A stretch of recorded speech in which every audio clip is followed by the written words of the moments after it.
Albert is here with us. We I forget the timing on it with the Stefon Diggs thing. Was it 2 days ago? 2 days ago. He was there 2 nights ago. We knew he was there, and then Bert, you posted something yesterday that they extended the meeting out. Yeah, he had dinner with Vrabel and the guys on Wednesday night, and then I was going to say, just give us like a quick timeline of what's happened so far and where we are now. That's generally the way that these free agent visits work, and they're rarer now because so many guys come off the market at the beginning. But once you get past the first few days of free agency and a lot of the money's gone, then I think I heard you guys talking about it earlier, was like with Diggs, I think he's in that category of free agent now where you're used to making a certain amount of money and that money isn't out there for you, and you have to come to grips with the fact, and it can take a while for some of these guys to come to grips with the fact that, like, hey, I might have to take $5 million less than I'm used to making, or $10 million less than I'm used to making. And I think that's sort of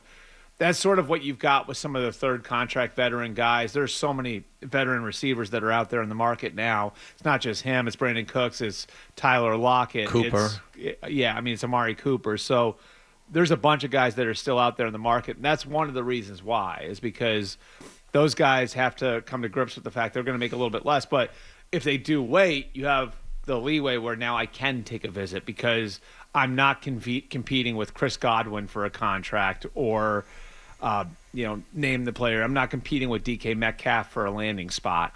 That's sort of where they are. All right.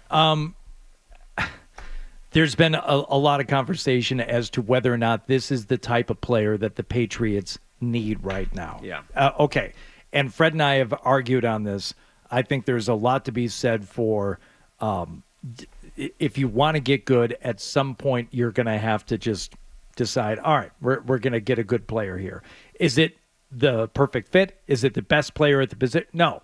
Is it better than if there's a player available to you in a position of need that is better than what you have, you're going to have to make some of these signings when you're in the position that the Patriots are right now.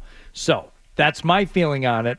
Andrew, what are your feelings with regard to Stefon Diggs and his fit right now for the Patriots? So the Diggs situation is complex to me in that there are a lot of moving parts here. Obviously, the health is a big part. I texted with a couple people, not with the Patriots, but in the league, who are familiar with them, going, hey, do you think Diggs is just using them as leverage, right? They still have the most cap space. They have a giant need. Everybody knows it. I'll go there. Okay, someone else gives me $2 more million. They said, I don't even know what his health situation is here. So that's a big question mark right now where he is. Mm-hmm. The Patriots got some answers yesterday when they had the physical checked out. Number two is, I'm with you, Hardy. Like, at this point, even as Diggs, and I asked some people at Buffalo, hey, what was the issue there? Like, he's fine, but he's the center of attention, and he's getting the football, and things were totally different with Josh Allen. They had this big blow-up on the sideline. They're playing the Bengals.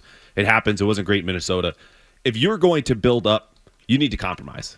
And we knew from Elliott Wolf and Mike Vrabel at the Combine, they were ready to pivot, plan B, plan C, plan D. This is like E and F, I think, where they're at right now. But if they're going to compromise, you do it at a low cost, which is whatever Diggs is going to get, because no one is going to, as Albert said, throw him a bag at this point, given his age. He's going to be 32 in November, and the ACL.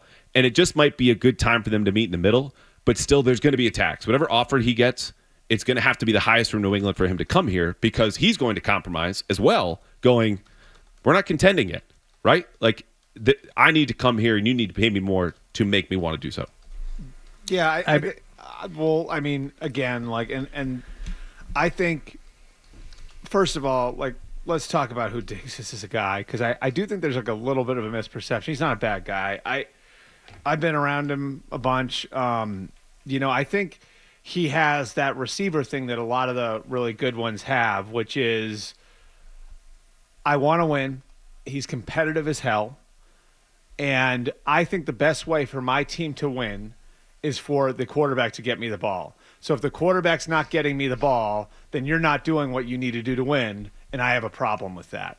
And it became an issue in Minnesota with Cousins, and it was an issue at the end.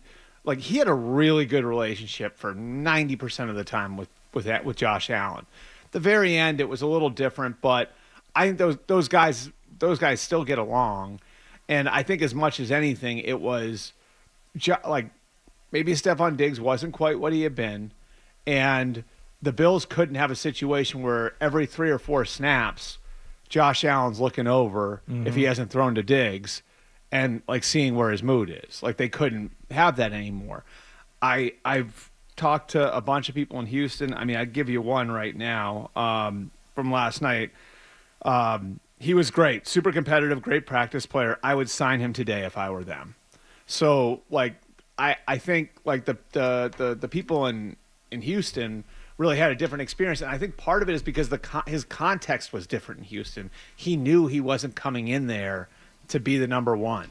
Nico Collins was the number one, and Tank Dell was there, and he wasn't a problem for C.J. Stroud. But if he comes here, he is unquestionably the number one, and he has a young quarterback. And Stefon Diggs looks around, looks at that wide receiver room, and go, "Of course I should get." But the I ball. don't think Diggs is.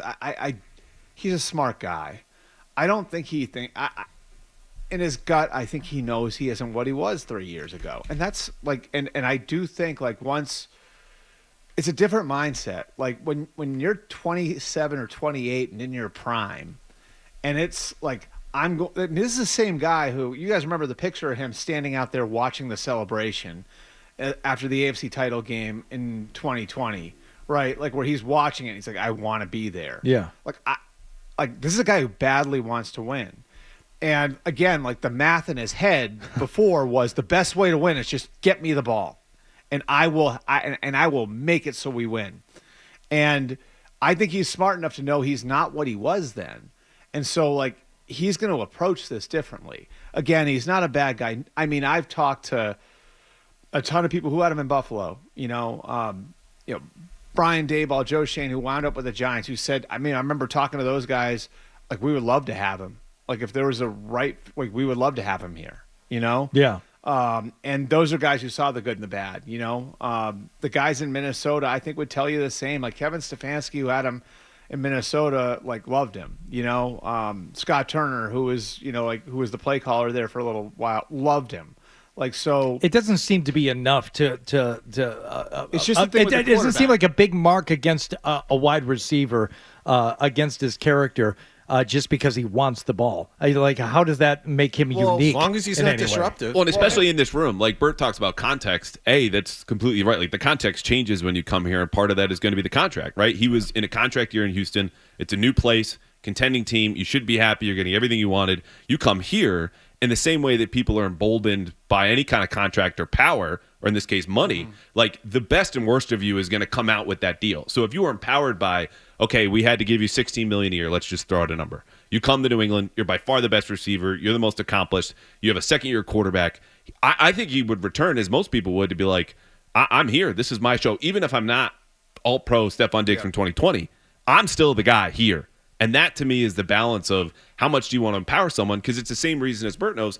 They weren't that high on DK Metcalf. Like, as soon as you make someone the highest paid player in your locker room, he walks in with as much power as your coordinators. That guy is looked up to. It's a really good point because, like, I think there's nothing a coach can do to control this.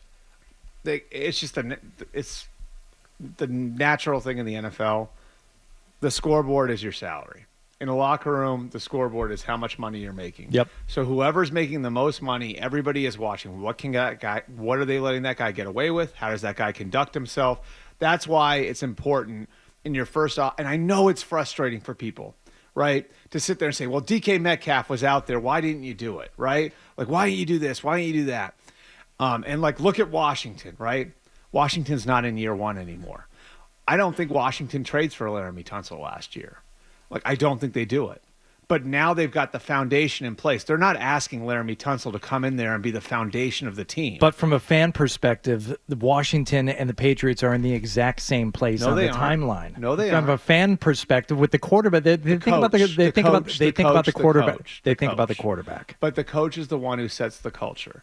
Okay, like the coach is the one who is establishing what you're about, and the reality is that's the cost of last year. You know what I mean? Like, that's the cost of starting over again. I'm sorry. Like, that's what it is. It's a lost year. They're now a year behind. They started in the same place and then stumbled. And I would also say this, and then we got a break. Yeah. For Patriots fans, they're not as interested in the timeline so much anymore because it's been 5 years.